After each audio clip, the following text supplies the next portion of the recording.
for joining us for ADAA's educational webinar, The Plight of the Fearful Flyer in 2025 and How to Overcome It.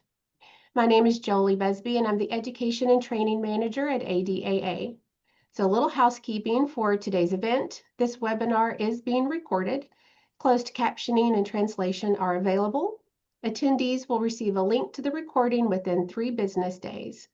This webinar is question and answer enabled for participants to ask questions through the Q&A feature.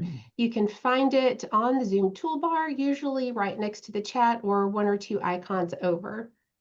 And we'll do our very best to answer questions asked during the presentation, but we may not get to everyone. So now I'm very pleased to introduce our moderator for today's event, Stephanie Thomas. Stephanie is the owner of a solo practice in Westminster, Maryland, and also works part-time as an associate at the Anxiety and Stress Disorders Institute in Towson, Maryland. Her unique life experiences growing up in rural New Zealand, traveling and living in several countries around the world, as well as the master's degree obtained at a culturally diverse pastoral counseling program from Loyola College in Maryland, enabled her to bring a willingness to risk failure when she opened her solo practice. Welcome, Stephanie. Thank you so much for moderating today's webinar. I'm going to turn the presentation over to you now. Okay, thanks, Jolie. And as always, it's always a pleasure to do this. It's my pleasure to introduce Dave Carbonell, who I've known for over 20 years now, Dave. Long time. And he's a clinical psychologist in Chicago, and he specializes in helping people overcome their fears around flying and fears around phobias and worry in general. He's the author of 4 self-help books, the Panic Attacks Workbook, the Worry Trick, Fear of Flying Workbook, and Outsmart Your Anxious Brain, 10 Simple Ways to Beat the Worry Trick. He's the coach of the popular self-help site, anxietycoach.com, and I recommend you all go there afterwards, and has taught workshops on the treatment of anxiety disorders to more than 10,000 therapists in the US and abroad. He received his doctorate in clinical psychology from DePaul University in 1985 and has maintained a practice devoted to the treatment of anxiety disorders in Chicago since 1990. He lives in Chicago with his wife and a pair of rescue dogs, and it's not on here, but Dave also does he's a bit of an actor, and so I think you're in for a treat here today, everybody. All right, Dave, I'm going to hand it over to you. All right. Well, thank you, Stephanie. Good to see you here today. Let me get my slides up.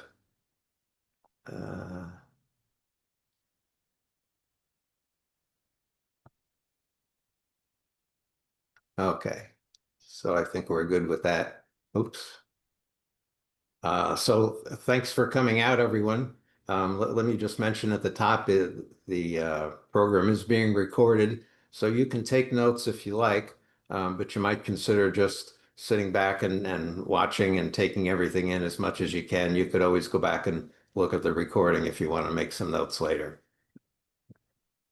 So 3 main points. Let's get right to it. Fear of flying, terribly common.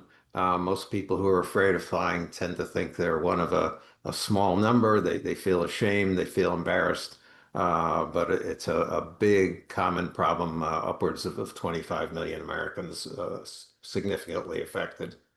And it's a treatable problem. People have a lot of trouble with this phobia. But that notwithstanding, that this is a very solvable and treatable problem, and if you approach it the right way, you can learn how to handle this and get back to traveling the way that you wanted to. And most importantly, probably the most important word I might mention today, this is a counterintuitive problem. Most problems we face in life are intuitive. We can go with our gut instinct and figure out a way to solve it. This is a counterintuitive problem. And so the biggest obstacle you're going to face in overcoming this is struggling against your fear, because that's what it's going to urge you to do. What's a counterintuitive problem? If you get a new dog, you adopt a puppy, bring it home, the dog gets off the leash, runs away from you down the street. How are you going to get that puppy back? You might run after it, but that puppy's got four legs and you got two. That's not going to work so well. You could stand there scratching your head. That's not going to help. What's the best way to bring that puppy back? You run away from that puppy rather than chase after it. You run away from that puppy, and now we're playing catch the owner, and everything is going to work out okay. And across the board, fear of flying is a counterintuitive problem where it's much more typically going to be the case that the opposite of your gut instinct will turn out to be useful to you. And people have so much trouble because they continue trying to run after the puppy. They continue following their gut instinct. And unfortunately, that's what makes it worse. So achieving that understanding and incorporating that's a key element to solving this problem. We're going to do a poll this morning of the audience. Jolie, if you would release the poll, this would be a good time to do that. The poll has been started. And answers are already coming in quickly. Thank you, everyone. I'll be watching in the background. Am I able to advance my slides while that's up here? Absolutely. What do I do? Minimize it? Well, no one else can, we still see your slides perfectly. Okay, but I can't seem to move to the next one. Okay. Can you minimize the poll? I did. Here we go. Okay. Okay, great. Thanks. So, what is it people fear about flying? This is often a source of confusion. Most people who are afraid of flying tend to be afraid of having some kind of a panic reaction, a panic attack, a moment of claustrophobic fear, some fear of fear on board the airplane that they fear is going to produce some terrible result. It'll make them sick. It'll cause them to die somehow. It'll cause them to lose control of themselves and run amok in the airplane. It'll cause them great shame and embarrassment. If you ask most people who are not afraid of flying, fear of flying, what's that about? They tend to think it's all about crashing. But actually, the majority of fearful flyers are people who are more likely to be afraid of getting afraid on the airplane and what that will do to them. And a smaller group, as it indicates on the slide, focus in on the prospect of a crash. But that losing control of myself, that's actually the mainstream kind of fear with respect to fear of flying, and that often confuses people. And Dave, I had a question that came in this week that asked, do you find that having co-occurring OCD impacts treatment for fear of flying? Yes, co-occurring OCD absolutely could affect it, depending on what the OCD is about. But just taking the O part, the obsessive part, boy, that's a big add-on with fear of flying, because when people have the quality of obsessiveness in their thinking, it's hard to get past some of those thoughts. They repeat the thoughts, they argue with them, they double down on trying to research them, and so on. Pretty much everyone, I think, has a strong fear of flying has a little bit of that obsessiveness to their thought, and if somebody with full bore OCD, so much more powerful that influence is going to be. Your thoughts are really sticky with fear of flying, and finding a way to relate to those thoughts differently, finding a way to work with them rather than against them, is going to be a key to the progress you can make.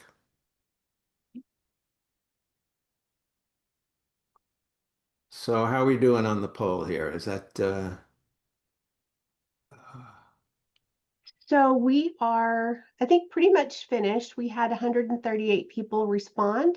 okay? And so right now, the question, do you have a flight booked in the next 12 months? 49% said yes, 51% said no. Second question, if no, do you hope to take a flight in the next 12 months? 91% said yes, and only 9% said no. Okay, that's great. Thanks for feeding that back to me. So, okay. Oh, there we go.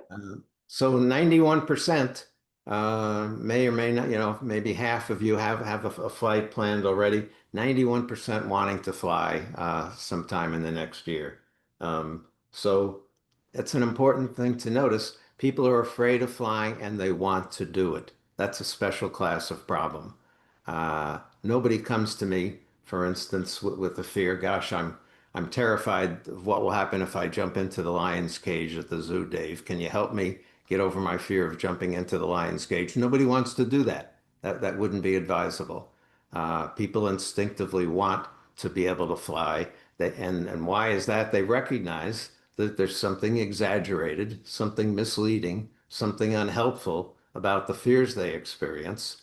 They don't quite know how to go about getting that obstacle out of their path, but 91% want to fly anyway because they recognize this is not a useful guide to me. My fear is not enriching my life. My fear is not making my life safer. In fact, it's causing me some trouble.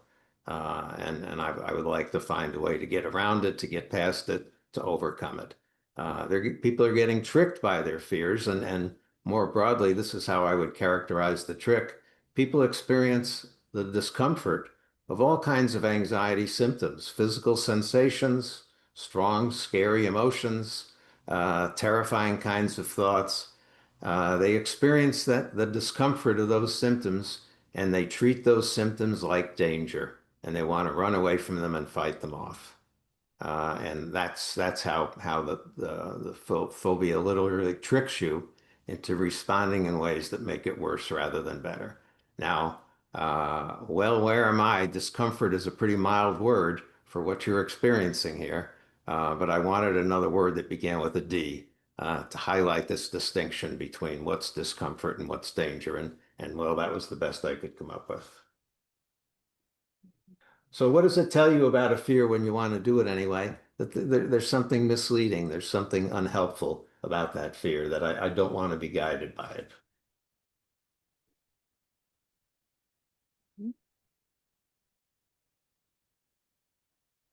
And Dave, we had a question here about someone who struggles with emetophobia and they're afraid to fly because they're afraid of getting sick on the plane and throwing up on the plane. Would you categorize that in the same as this is a discomfort versus danger as well? I would. I would. And of course, uh, I already made my apologies about the word discomfort seeming a mild word, but yes. In fact, airplanes are perhaps the only commercial vehicle that I can think of that come with a stomach distress bag on board. Uh, it's a pain in the neck if you get sick on the plane. It's uncomfortable. It's going to seem disgusting to you. It's going to seem embarrassing to you. Nothing dangerous about that at all. It's a cleanup problem. It's a coping with problem. So yes, I think someone with a metaphobia, with a strong fear of vomiting, that's going to add considerably to the power of their fear of flying. Nothing dangerous about it whatsoever. Okay, thank you. So, in terms of safety of flying, generally I find people who are afraid of flying, they know the statistics. They know them better than me when they come to see me or they come to my office. And in general, people recognize, well, flying is one of the safest activities you can engage in. And that's what makes it such a bitter pill to struggle with this. They kind of know better and they recognize that they know better and they try hard to convince themselves it's okay, it's okay.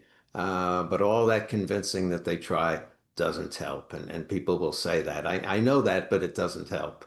Uh, the harder I try, the worse I get, people will say. And these are all subtle recognitions of that counterintuitive business. The harder you try and drum it into your head, the more you argue with yourself about the facts of the matter, the more difficulty and discomfort you're going to have.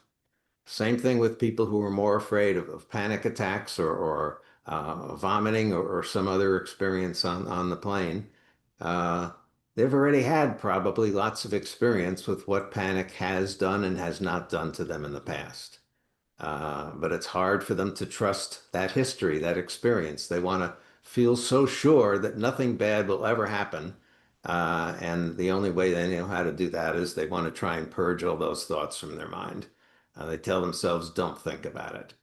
They try and control their thoughts. They try and control their emotions. In fact, we don't control any of those things. The only thing we control is what we do with our hands and our feet and our mouth. They're trying so hard to control the thoughts that pass through their mind, the emotions that course through their body, and they think they somehow have to get rid of all those feelings first. That's doing it the hard way. That's generally what makes things worse rather than better. What you resist in terms of this phobia, what you resist will persist. And that's a useful phrase to keep in mind. So, if you're afraid of flying and you're going to fly, well, then you have reason to expect, okay, this is going to be unpleasant for me. I'm going to have those scary thoughts. I'm going to have those uncomfortable emotions. I want to work with them rather than against them. I want to have some way of allowing myself to feel afraid and moving on. And it's okay to be afraid. The airline is going to scan your baggage. The airline is going to scan maybe your shoes. They're not going to peer into your soul and look and see, do you have the right emotions for flying today? It's a come as you are party. You can fly when you're happy. You can fly when you're angry. You can fly when you're sad. You can fly when you're afraid, as long as you're the passenger. We don't want the pilot to be feeling that way. It's okay for the passenger to feel afraid. And it's going to work better to work with it rather than against it. This is a come as you are party. Bring whatever emotions and thoughts that you already had with you. I think that's a really good, really important point, Dave, because so many people have said to me, I don't want to fly because I get to the airport and I'm too scared to get on the plane. And I think what you're saying is get on the plane anyway. Let your feet do the walking. Yeah. Let your feet bring your frightened self with you onto the airplane. Mhm. Because again, it's okay for a passenger to be afraid. The crew, well, we think we better switch out the pilot if that's how the pilot's feeling that day. As a passenger, it's perfectly fine. Because what is the job of a passenger? Well, I like to think of it this way. The job of a passenger, your baggage that breathes. You come in, welcome to our plane, sit down. We'll let you know when you can have a soda. We'll let you know when you can get up and move around and when you can't. We'll do it. We'll control everything. You just sit back and we'll tell you when you arrive. It's a very small job, and all those emotions, all those thoughts don't particularly interfere with your ability to do the job. They interfere with how comfortable or uncomfortable you may feel. And so we're back to once again working with the discomfort of this rather than trying to protect ourselves against the danger. Okay.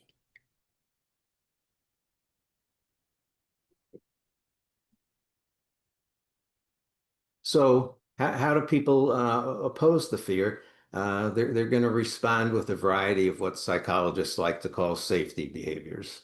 And these are basically uh, big, long list of ways that people oppose the fear they have. And you see a whole bunch of them on the screen here. In particular, people will try and do a lot of distraction. They'll try and pretend to themselves that they're home in their living room. They'll close their eyes. They'll cover their ears. They'll try and imagine they're somewhere else. They'll distract by trying to get involved in a book or a movie. So here's something to consider. What does it tell me about a problem if I'm motivated to distract myself from it? Or what kinds of problems might we want to distract ourselves from? And maybe if you think about it, it'll occur to you, well, if there was a big pit bull come running down the street at me, looking to rip me limb from limb, I wouldn't be distracting myself from the dog. I'd be focused like a laser on that dog, looking for a fence to climb, a stick to swing. What does it tell me if I'm motivated to distract myself from a problem? It tells me that the chips are not down right now. When the chips are down, I do what I have to do. When I'm motivated to distract, Oh, I'm having all this unpleasantry in here and in here. Out here, not so bad, but in here, that's what I'm trying to distract from.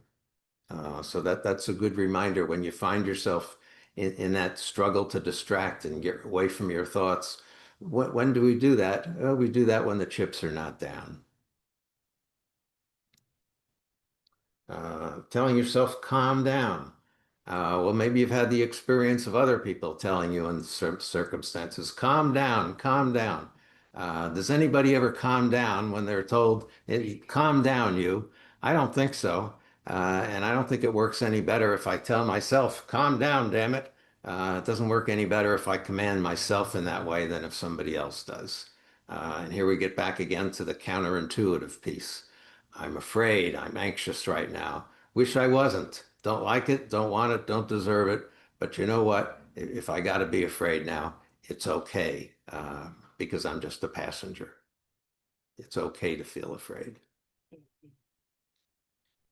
So um, it'll be very, very useful. A big part of the work to do here is as part of an exposure program to take a good inventory of the safety behaviors that you may engage in. And you probably have to do this over time. There's probably lots of them. Some of them are subtle, some of them are obvious.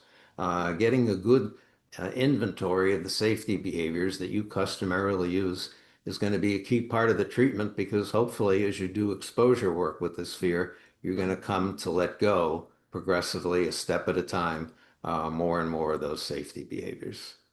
A number of years ago, a man came to me about taking one of my groups that involved a practice flight, and he said basically, "Well, I don't see how that's going to help, Doc. I flew 100,000 miles last year. How many did you fly?" And I was more afraid the last mile than the first mile. So, okay, well, that's a problem. We talk about it a little more, and it turns out, yeah, he did fly 100,000 miles, but he flew with alcohol. He flew grabbing onto the armrest. He flew closing his eyes and trying to pretend he wasn't on the plane. He flew with all this stuff, and that invalidated any benefit he could have gotten from the flying. He got no relief, no benefit from that exposure because it wasn't really exposure. It was him flying afraid and trying desperately to fight off and protect against the fear. And when we do exposure with fear of flying, it's not exposure to the flying, it's not practice flying, it's exposure and practice with all those unpleasant thoughts and feelings and emotions that I experience on the airplane. That's the exposure. And so in his case, he had the frustrating experience of I flew all these miles, I got no benefit from it because I was relying on alcohol, because I was struggling to hold on to the armrest, because I was doing all kinds of anti-anxiety stuff that prevented me from benefiting from the exposure. So that's a key piece that people often aren't told, that you need to let go of those protections in order to get the benefit of the exposure. Dave, I'm seeing a lot of questions about the plane, fear of the plane crashing, Hmm. and people know, even though people know the statistics, they feel like their flight is the flight that's going to be the one that crashes. Yes, yes. Um, Yeah, well, and I understand that if I'm getting on a flight, well, that's the most important flight of the day. I think we all have that idea. It's interesting if you ask someone who got as far as the airport and decided, no, it's not safe. I'm not getting on. They turned around and go home. I usually like to ask them, did you check the news later that day to see if that plane crashed or not? Well, no, it passed right out of my mind. It wasn't going to crash if I wasn't on it. Sometimes people will leave the plane and leave family members on the plane that the family members or friends are going to continue with the trip. And I'll ask them, did you have any concern that those folks were going to die in a crash? No, no, it's an idiosyncratic thing. If I'm on the plane, that's the one that's going down. I've never run a practice group, a practice flight, where somebody in the group didn't say, usually just as we were boarding, gosh, wouldn't it be ironic if all the headlines today were fear of flying group, dies in plane crash. Every single time that thought comes up, it's part of the program. Yeah, you're going to have that thought. And what does that thought mean? That thought means I'm real afraid right now. That thought tells me nothing about what's going to happen in 5 minutes or 5 hours or 5 days. It's not about future events. It's about the fact that I'm afraid now. And good, I needed that reminder. What am I do? What did I come on this plane for in the first place? I came because I need to practice feeling afraid and working with it. So yes, you'll have those thoughts. That's a symptom of the fear of flying. That's not a story from next week's newspaper or a message from God. That's just you feeling afraid right now. Mhm. And another question is about what do we do if I'm afraid of turbulence? What am I supposed to do when the plane is bumping up and down? Well, I think the best advice is be in your seat, stay in your seat with your seatbelt on, uh, because the concern about turbulence isn't for what it's going to do to the airplane. It's about, gosh, what if somebody is up and about when there's turbulence? They might get hurt. If they're not in their seat, they're vulnerable. Um, but here again, we have, you're probably going to experience this thought, oh my gosh, what if turbulence brings the plane down? This doesn't feel safe. I'm picturing terrible things happening to the wing or the body of the aircraft. The fact is, the history is, the turbulence has never brought a plane down. That planes are designed for turbulence. I have a little picture that I used to show in my flying groups where they're testing. I think this was a 737. They're testing it to see how strong it is, and they've got a winch around the wing, and they've bent that wing until it breaks off, and they've bent it to 90 degrees up. Okay, you're not going to have turbulence that bends a wing 90 degrees. So yes, turbulence is unpleasant. Those of you that dislike scary rides aren't going to like turbulence. It's going to toss you around and make you feel uncomfortable, maybe interfere with your distraction. Is it a threat to the airplane? No. Does knowing that relieve the fear? No, no, that's again one of the discomforts that you're going to have to practice with. That's part of the price you pay for being able to go from New York to Los Angeles in what, 5 hours, rather than 5 days of driving. I might have to put up with that discomfort. So certainly that can happen. That often will happen. Pilots like to steer around turbulence not because they have any concern of what it's going to do to the plane, but because they know it's uncomfortable for the passengers. And if they can steer around it, they will. And if they can't, they won't. I've got another question here about the fear of crashing feels a lot more real, especially now that, just recently there's been a lot of reports about crashes. Can you speak to flight safety a little?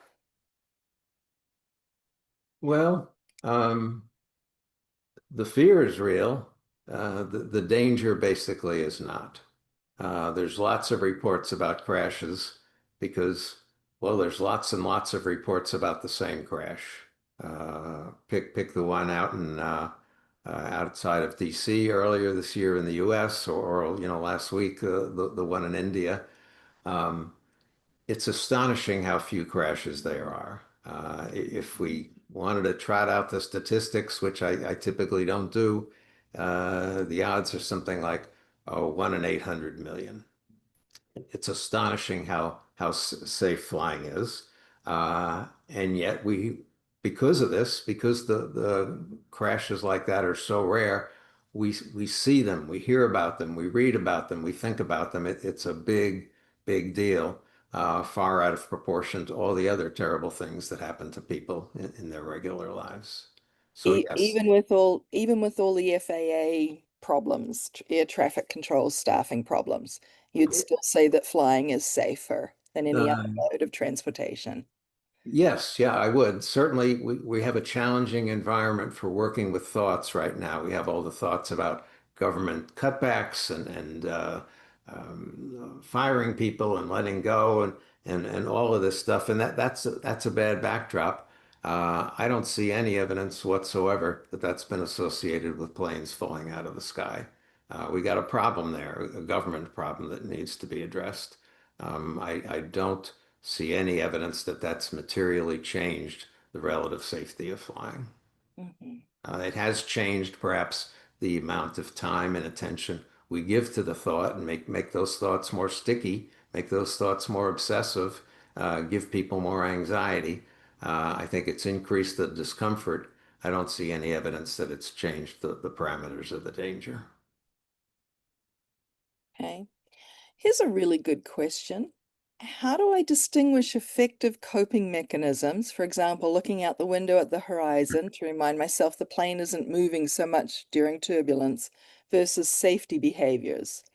I'm not, and this person is not clear what the difference between coping mechanisms are and what bad safety behaviors are.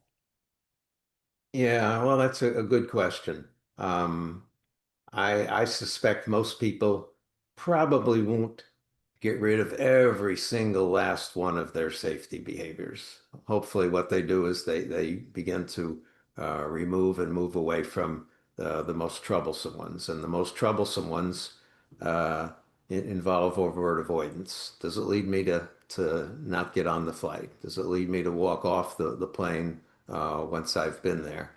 Um, does it lead me to tighten and tense up my body when I'm hoping to protect myself, but that actually tightens up all my muscles and makes me more anxious? So what's the actual effect of the safety behavior on my immediate sensation? I suspect that looking out the window, getting whatever mild reassurance a person can get from that, reestablishing their line of sight, probably very little downside to that. I wouldn't be concerned about that one. I would look for the safety behaviors that increase rather than decrease my immediate discomfort. So, what might that look like? Let's say somebody's on a plane. What would be a good coping skill to use when they're feeling afraid? Uh, oh, they could look around the aircraft and get a little attention to what's going on with everyone else here. Because I have my own internal experience with my alarm bell ringing, danger, danger, danger, get the heck out of here. How's everybody else doing today? Well, this one's playing Sudoku, and that one's asleep, and this one looks nervous. There's quite a range of emotions in the 150 or 200 people around me. It's useful to see that. This is a slice of life. They're not all going through the same internal experience I am. I've brought to bear something different than they have, and so I'm having a different reaction. It's good to see there are multiple reactions going on. I think that would be a way to go. Mhm. If you find that you're repeatedly engaging in a safety behavior and it doesn't seem to be working for you, if you keep rereading the first 2 pages of the novel that you brought, if you keep having to go back to the beginning of the movie that you're trying to watch, well, you're trying too hard to distract yourself. Maybe let that go for a little bit. So look at the way your safety behaviors are affecting you in the moment. If you feel better, well, okay, maybe that's one of the more benign ones. If it's tightening up your body, if it's getting you more obsessively focused, probably try and find something a little different. Look in the opposite direction. Mhm. Okay. I have a question from Stephanie Woodrow. Is fear of flying a specific phobia, or could it be other diagnoses like panic disorder, OCD, and agoraphobia? Yeah, it could be any of those. Fear of flying is a peculiar one. Um, it really describes a fear that, in terms of where it happens. It happens on the plane.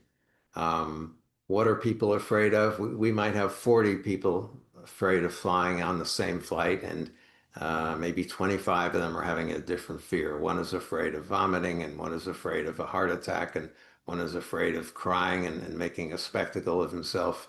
One is afraid of crashing and dying. There's a whole bunch of fears. So all we really know is this fear has taken place on board the airplane. And with each and every one of them, if I'm working with them individually, we want to know what are you afraid will happen, and how can we evaluate that fear? But that's an excellent question. There's all kinds of different diagnostic labels, if you will, that might might take place there. What's important is that the person is getting afraid and probably resisting and protecting against that fear, trying to fight off the fear in ways that make them more upset rather than less, losing sight of the fact that it's okay to be afraid and that that's how we want to approach it. I know I've had this with a lot of my clients. What do you do? Do you have any tips for the anticipatory anxiety? I'll have clients who say they're afraid of a flight 6 months beforehand. Yeah, yeah, absolutely. This is probably the most difficult part, the anticipation, because it's in response to the anticipatory anxiety, days, weeks, months ahead of time, that people so often decide I'm not going to go. And so it's important to specifically target the anticipation. Um, and so we want to work with the anticipation rather than against. And here's where some traditional methods, people may have tried them and found, gee, I don't get so much relief when I try and do cognitive restructuring with my fear of what will happen on the airplane. Because they're trying too hard to be sure. They're having that obsessive piece come in. I need to prove to myself beyond a shadow of a doubt that nothing bad will happen. I won't have a panic attack. I won't make a fool of myself. I won't die in a plane crash. I want to prove the absence of something bad in the future. Yeah, when we need to be sure, we can't have that. And so I think the key point with anticipation is we want to change the way we relate to the thoughts rather than trying to change the content of the thoughts. So how do we change the way we relate to the thoughts? Well, most people try and oppose and distract and get away from their thoughts. I'm going to suggest, let's have you schedule some time to do your worrying. And maybe when it gets to be 10 days, 2 weeks ahead of time before the flight, maybe you have a worry appointment once or twice a day. You set aside 10 minutes and you work with the thoughts in a particular way. I like to have clients uh, do their worrying out loud, do it in front of a mirror, do it repeatedly for 10 minutes, no problem solving, no reassuring, just over and over repetition, but done in a way that they can hear it and see it. It's not back of the mind. It's not subliminal the way so much worrying is. Now we're making it very overt. And what I find is as people work with the worry in that manner, it begins to lose some of its power to disturb them. It becomes, if you can believe this, a little boring to be repeating those thoughts out loud into a mirror for 10 minutes. I may ask people to do things that seem even sillier. Can you do your worrying in a foreign language, a language that you're not so good in? How do we say crash in German? Already we're having a different relationship with the thoughts just by virtue of trying to translate them into another language. Can you make poems? Can you make songs out of your worries? We want to take the content, the really unpleasant content, and find a way to play with it rather than try and hold it at arm's length. Mhm. The intuitive instinct is to get that out of here, and that just makes those thoughts more persistent. So let's play with the thoughts in some fashion. That's usually the direction I like to go with distraction. Okay. So Jenny Matthews, who runs a Fear of Flying program, and Jenny, I apologize, I don't remember what state you're in, says many Fear of Flying programs teach a lot about mechanics of flying and help people to trust the industry and the mode of transportation. Do you find this helpful or just more of doing it the hard way? Um, I don't particularly find it helpful. I tend not to do that. If you look at my Fear of Flying workbook, I might have a paragraph in the entire book about safety, and I think it says something like, "Well, here's the part where we talk about safety. Yeah, 1 in 800,000. Fly every day for 20,000 years before you can die." Stuff like that. The evidence is overwhelming. It's just not persuasive because people have that obsessive quality to their thoughts where I have to get this thought out of my head. I'd rather help them come to see, no, you don't need to get this thought out of your head.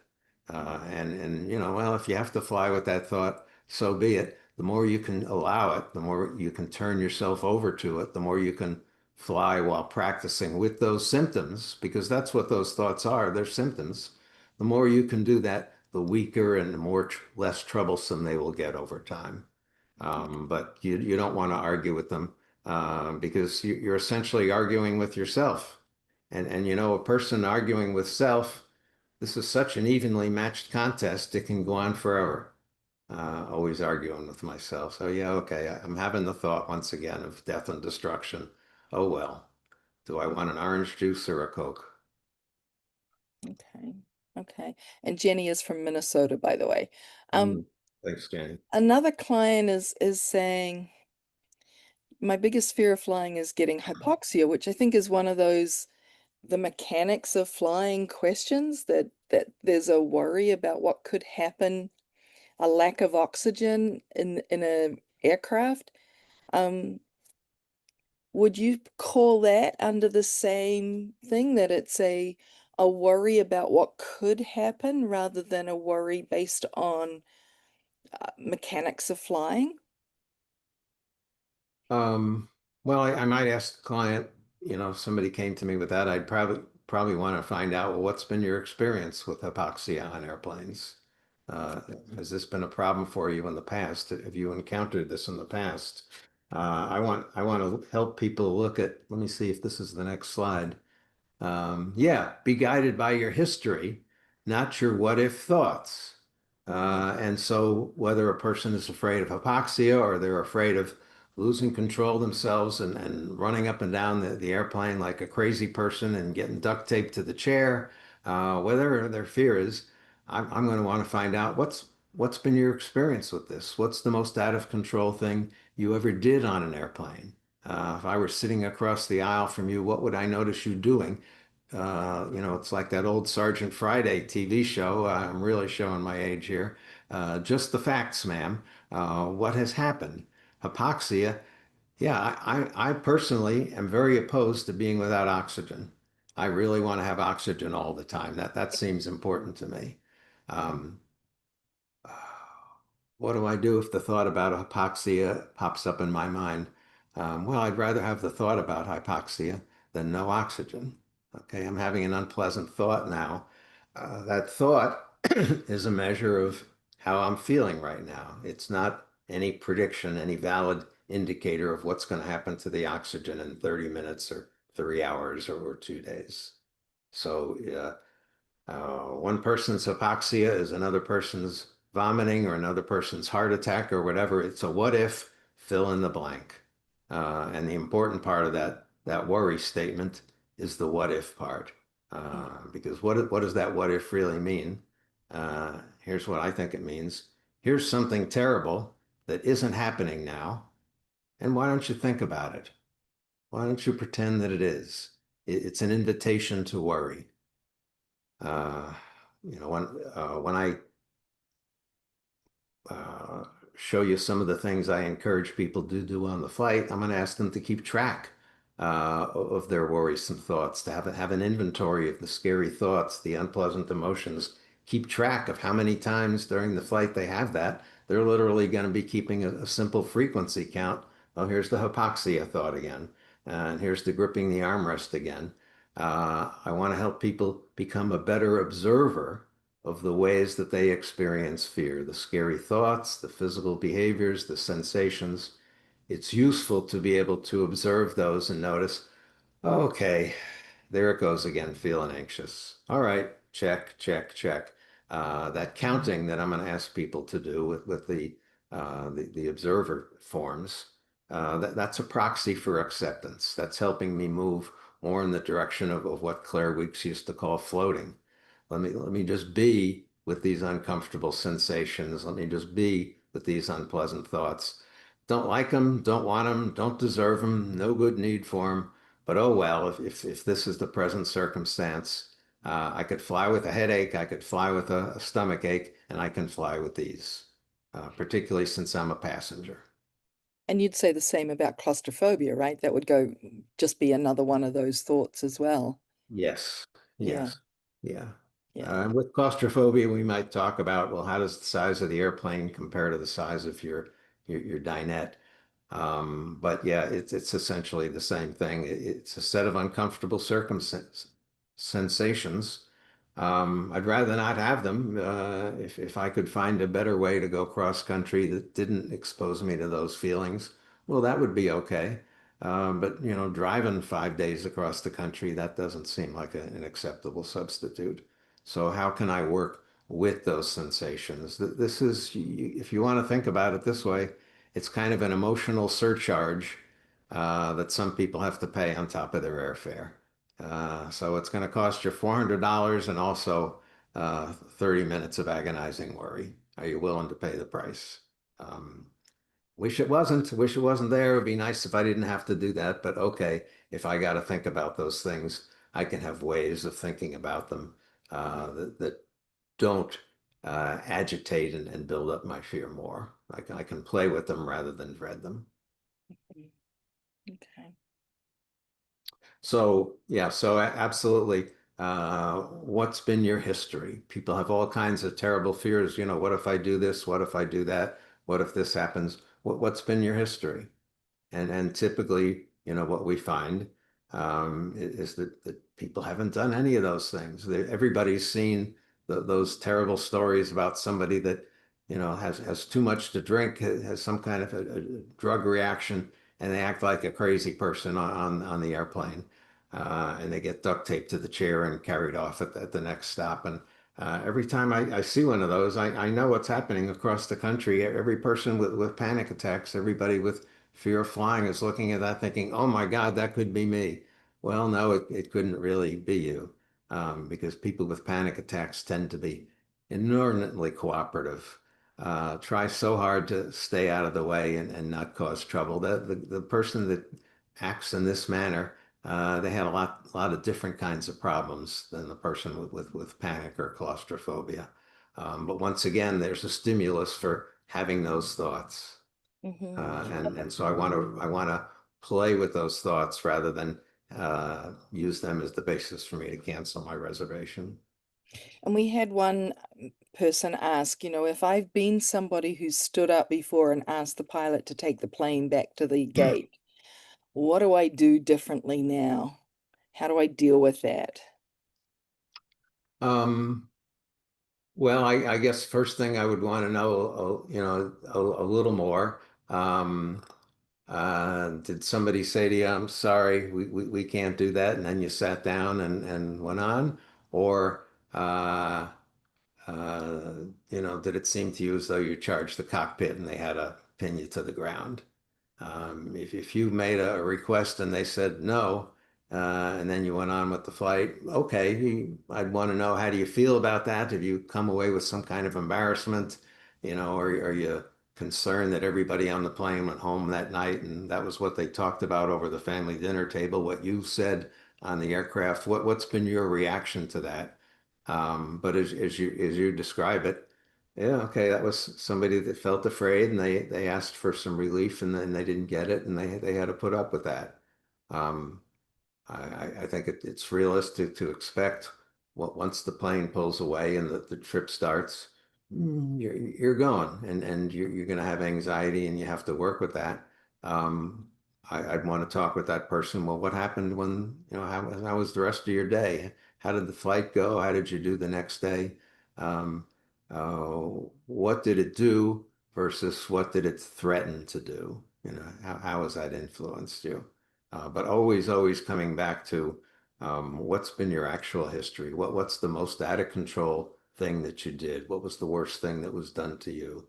Um, People so often don't distinguish between the picture they had in their head of what might happen and what actually happened. Mhm. Yeah, and I think this person was afraid of getting arrested if they get up and say, I can't do this flight. Yeah, well, I think, there is a reasonable concern depending on how disruptive a person was. It might come to that somebody might get arrested. My experience is the people I work with panic and claustrophobia and all these others. Um, uh, well, here's an example. When we do a group flight, I'll sometimes go to the person in the group who seems to be the most concerned about control, And I'll say, you want to do an experiment? And I'm always asking clients, would you be willing to do an experiment? Okay, yeah, Dave, I'll do an experiment.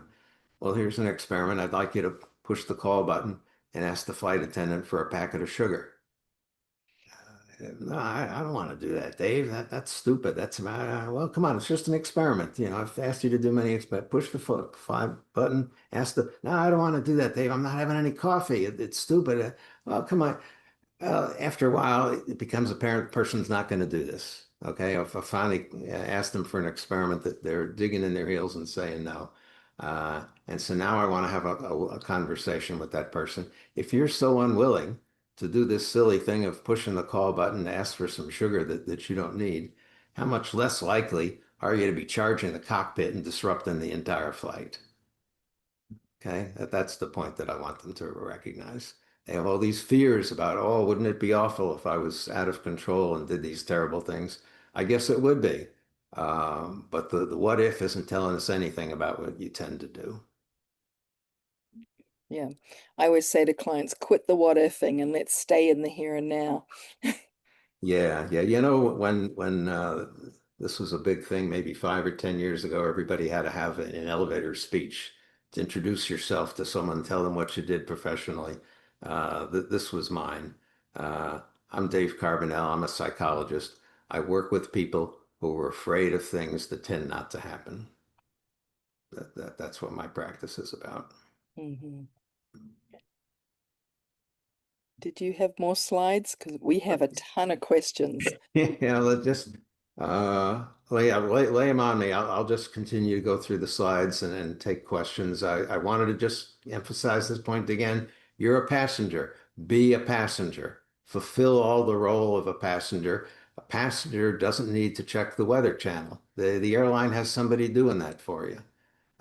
Passenger doesn't need to check the flight plan. The passenger doesn't need to investigate the background of the pilot. Doesn't need to do anything really. Show me where to sit and I'll sit. Be a passenger as much as possible. The more you get away from the role of passenger, the more likely you are to be getting into trying to control stuff that you can't. And that's anxiety provoking. Hmm. So you're really coming at this from an attitude of, come on, anxiety, bring it on.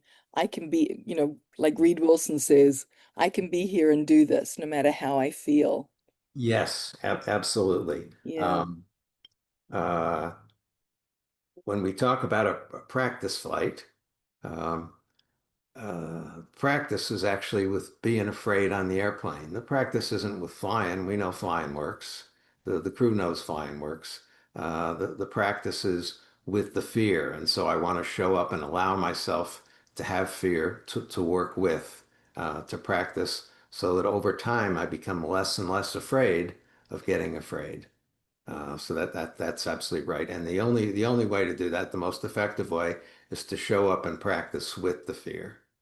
And conversely, the least effective way is to strive in all kinds of ways to reduce the amount of fear I'm going to have on the airplane, because then I feel protected.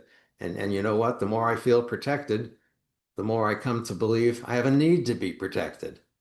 And you don't. You just need a seat.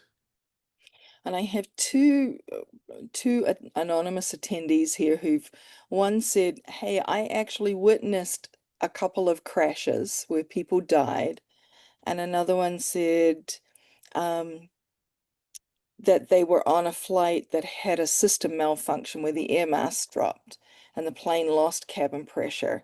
And now is there anything you'd suggest to work on specifically to get back on a plane again?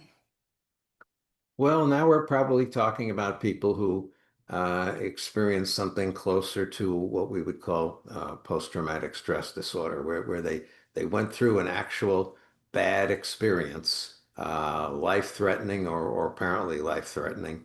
And yeah, that's a tougher nut to crack. They have a little more work to do. They probably need to find some way to revisit and reprocess the story and the sensations they had about that.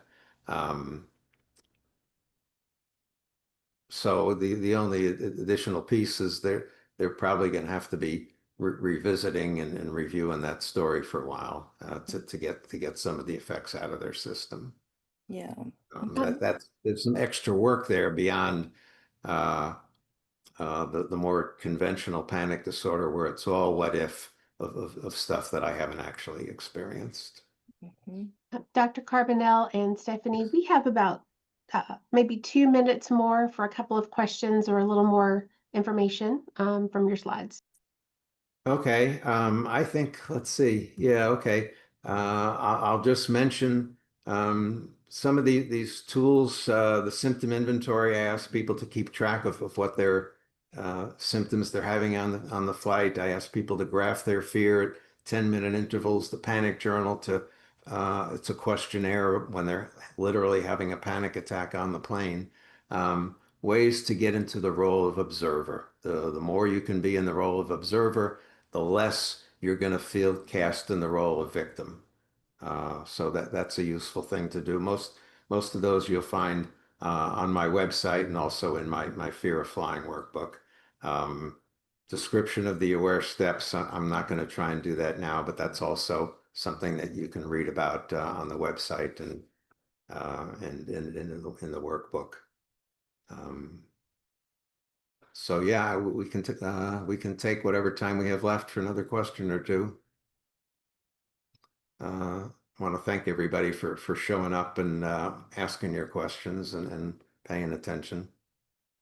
Stephanie, did you have one or two more questions? Yes, we do. Sorry, my screen just froze a little. Somebody asked about virtual reality. Is that helpful for some people?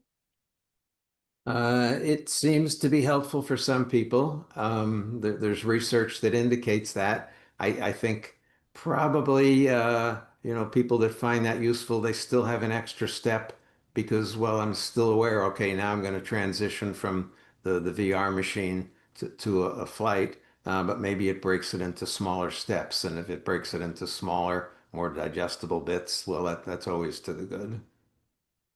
Mm. And if someone actually has a panic attack on a plane, what would you tell them to do? Uh, okay, I'm having a panic attack. Don't like it, don't want it, don't deserve it. But I'm not going to ignore it. I'm not going to pretend it's not happening. I'm going to allow myself to panic and work through it rather than try and repel it somehow. Yeah. Do we have time for one more, Jolie, or are we done? Yes, squeeze. We have so many. Squeeze one more in. Okay. Um, what do you recommend to decrease the sympathetic response system? I think you just answered that. Yeah, um, it's nice to know how to do a little belly breathing. I think that's a good thing. Most people, when they think of doing a breathing exercise, show me your deep breath. They try and suck it in like that. And then I'm going to ask them, well, what would be the opposite of that? Because that's really where we need to go. And eventually they're going to see, well, the opposite of is needs to start with a sigh. A sigh. That's the first step in being able to breathe more from my diaphragm in a more calming manner. So, I have a nice video and descriptive article on the website about how to do that breathing exercise. But it fits in. It comes down to counterintuitive again. My gut instinct is, and actually, what's going to be more useful is, oh, this again. Yeah. Okay. Thank you. Well, and thank you. We are at time. Many, many thanks to you, Dr. Carbonell, for presenting to us. This topic clearly resonated with many, many people that signed up to attend and all of the great questions that came in. Gratitude to you, Stephanie, for moderating. Excellent job. It was very helpful to have you on board with us today. And so I'll just wrap us up and share just a little bit about ADAA, that the Anxiety and Depression Association of America works to prevent, treat, and cure anxiety disorders and depression through the alignment of science, treatment, and education. We invite you to explore our website at adaa.org, where you can find resources such as the Find Your Therapist directory, evidence-based webinars, blogs, and videos like today's event, our free online peer-to-peer communities, self-help books and publications like our Patient Guide to Mood and Anxiety Disorders. And finally, we ask that you consider subscribing to our free monthly e-newsletter, Triumph. Thank you to everyone that joined us today.